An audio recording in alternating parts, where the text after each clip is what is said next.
Thanks a lot for coming in. Good morning. Happy to be here. Something about this community appeals to you? This is a wonderful place to live. For Kelowna Now, this is Kent Mulgat. And we're joined by Nikita Gush and Dennis Ryan from Doak Sheriff. You guys have drilled deep on the whole issue of wine sales in grocery stores. I'll start with you, Nikita. You're still at the articling stage of your practice? Yes, I'm an articling student right now at Doak Sheriff, and I'll be called to the bar in May. Okay, so this is your kind of first big task on the job, right? Yes, one of them, definitely. Yeah. Okay, so what did you, after you looked into it, what sort of struck you? What did you come away with after having a look at this whole series of events with BC wine sold in grocery stores? Well, I think that there's been a lot of media coverage of this issue and the USMCA negotiations. And I think for me it was important to unpack exactly what that meant, because there's a lot of issues going on and a lot of interpretations of what that means for BC wineries. So I think it's important to look at the legal issues and also how the media is interpreting what's going on. Right. So I'll turn this one to you, Dennis. It seems that along the way, while we were negotiating the USMCA, that Canada decided to just say, okay, we're going to remove this exclusivity of BC wines. So now consumers, I think, might be sort of cheering that, hey, we're going to have more choice. We're going to start to see international wines in grocery stores. Well, are they? They likely will in the future. Recognize that the U.S.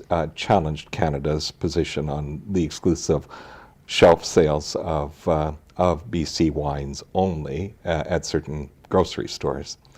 And they were backed by 13 other countries, including Mexico, which is a member of the tripartite agreement, the USMCA, right, which is the replacement of the old 25-year-old NAFTA. This was an impediment to the execution of the USMCA by the three countries. Right. And so Canada gave this up as a concession. Right. So who's hurt by that? Having that ultimate exclusivity removed is probably not great news for wineries that were kind of enjoying that, but even more so, it kind of opens up the possibility of even greater selection in grocery stores, which might be bad news if you happen to own a private liquor store. Am I right, Nikita? Well, what will happen likely is there's BC exclusive wine. You can go into Save on Foods and see that it's there. What this means is that the licensing scheme is going to be opened up to other countries. So other countries in the future, if the USMCA and its side letters are ratified, it means that other countries can now access these licenses, make their own agreements with grocery stores, and sell their wines in those grocery stores.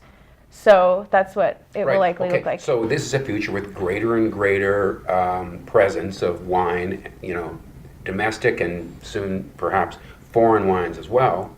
But back to my point, it leaves less reason for the person doing their grocery shopping to also stop in at the nearby private liquor store and make a purchase there as well. So they might not be too pleased. They might not be pleased, but at the same time, right now there's 21 licenses for on-shelf grocery stores who sell BC exclusive wine, and there's 1,300 private liquor stores. So there's quite a difference in the number of private liquor stores and these grocery stores that sell wine on their shelves. So this isn't a huge proportion of overall sales that's at stake at this point. Not at this point. Right. So I was speaking with Daryl Jones, the well-known grocer, about this, and I take it that these licenses that he has still do have a BC protective element to them. Yes, the 21 licenses that are currently in place held by the BC Wine Institute, representing only BC wines on shelf sales in Save on Foods currently, are grandfathered in. They were grandfathered in from the NAFTA agreement into the USMCA, and therefore that will remain. So those remain BC exclusive. Absolutely. What this sort of concession opens the province up to is outside wine sales from the United States could now be negotiated within BC, and the province shouldn't have any impediment to that. Well, right? part of the USMCA is basically the implementation of the side letter and ratification of the USMCA by changing domestic legislation. There has been a moratorium for quite a number of years with the BC government by not allowing any more liquor store licenses to be issued in order to control the amount of competition that is currently out there. So they now have to make a decision to change that legislation and open up the granting of licenses on application from foreign importers of foreign imported wine. Right. And so, yes, this is going to open up the number of licenses available.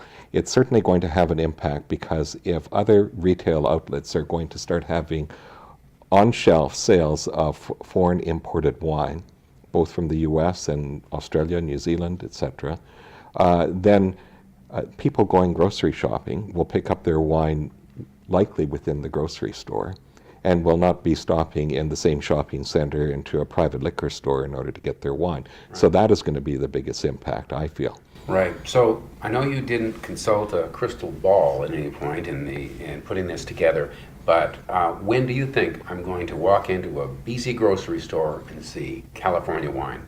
Well, the side letters, which are connected with the UMCA, they say that Canada should be implementing its laws to change the restricted licensing scheme by November 1st, 2019. Now, in order for that to happen, ratification needs to occur, which means that all three of the countries, in order for the USMCA to be ratified, need to implement the changes into their domestic law. And this could take some time because politics are at play, and we have a new government, the federal elections occurring in the fall in Canada. Right. There's been a new president elected in Mexico, and the USMCA is yet to be debated by Congress in the United States. So there's all sorts of ways this thing could start. There is. But let's assume that it goes through. I don't imagine that, in November of 2019 that suddenly I'm seeing a bottle of American wine in a grocery store. There needs to be a license issued by the province and then a deal negotiated and absolutely. That's right. all the rest of it. So it's going to take time. I'm imagining it's going to take at least another year for that to all happen, something like that. And as you're likely aware, the granting of liquor licenses by the province is not a quick process. I mean, they have to do their due diligence on the applicant, and the applicant also has to get negotiated and signed contracts with the grocery stores that are willing to enter into those types of relationships with. Right.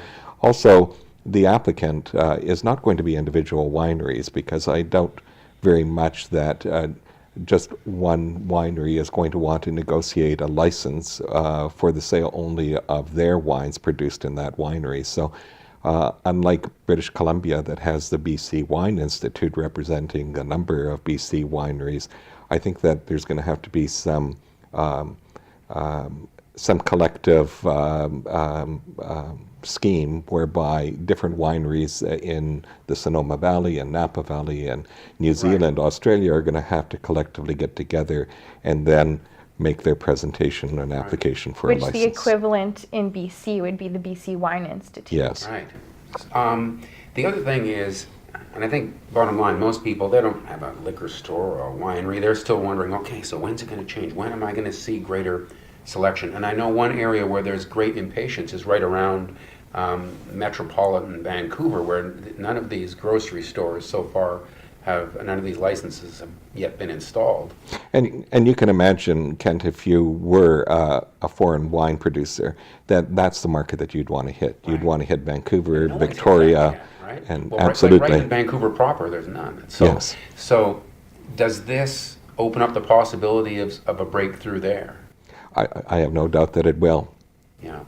And so ultimately, if that happens, I would think, doubling back to wineries, that they would probably have BC wine as well as foreign wine. So that could just, again, increase sales. So, ultimately, it could actually be good news for the wine industry. Well, we have to recognize that there are 1,300 private liquor stores in British Columbia currently selling both BC wines and foreign wines.